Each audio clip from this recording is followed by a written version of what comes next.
The Museum of London recently announced it would collect a piece of the giant stinking fatberg clogging the sewers of Whitechapel. The congealed blob of fat, oil, grease, wet wipes and sanitary products is over 250 meters long and weighs over 130 tons, truly a monument to London. Curator Vyki Sparkes said it will be one of the most fascinating and disgusting objects we have ever had on display. Children will come to peer at it through the glass as it oozes and sweats, asking, "Daddy, is it alive?" What better way to tell the story of life today?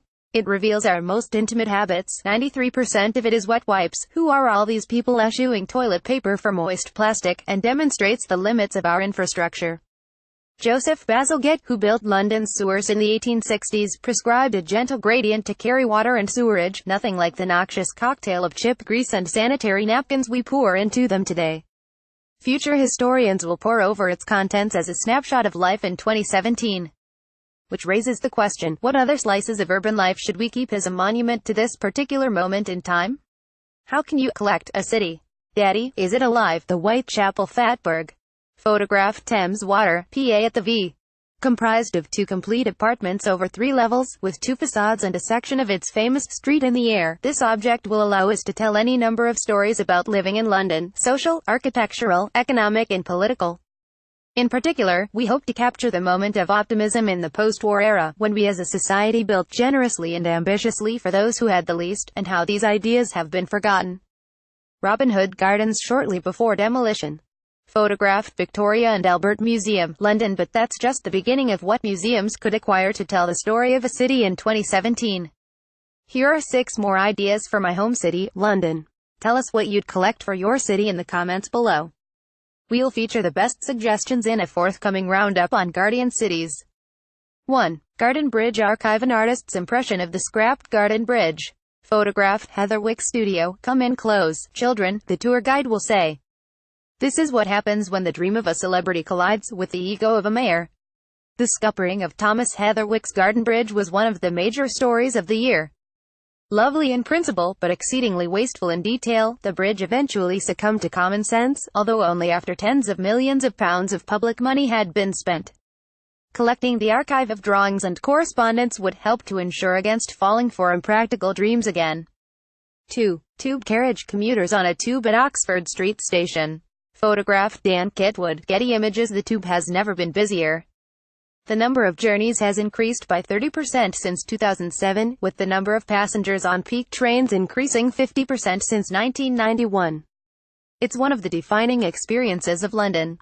But how could a museum collect it? I would suggest commissioning the artist Rachel Whiteread to create a cast of the negative space in a tube carriage. It wouldn't be very substantial, comprised only of the breathing space between armpits, and cheeks pressed against the doors. 3. Bridge barriers. Defensive barriers on London Bridge. Photographed Jill Mead for The Guardian. Historians of the future will look on the barriers erected along London's bridges as evidence of a societal emergency. Designed to keep pedestrians safe after terrorists' driving vans killed 12 people and injured nearly 100 on Westminster and London Bridge in the summer, they speak more of a militarized zone than a modern cosmopolitan city, and yet seem to have become a reality of our modern urban lives. 4. Food delivery app. Satchel Deliveroo. Cycle couriers wait for orders on a London street. Photographed Bloomberg via Getty Images. Before these aqua blue satchels took over London, the tour guide will say, we had to actually speak to the pizza shop on the telephone. The children gasp.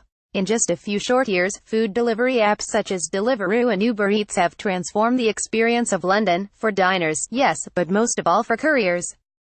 The rise of the gig economy may have had little physical impact on the city, but could prove to be a critical turning point in how urban labor is digitally managed.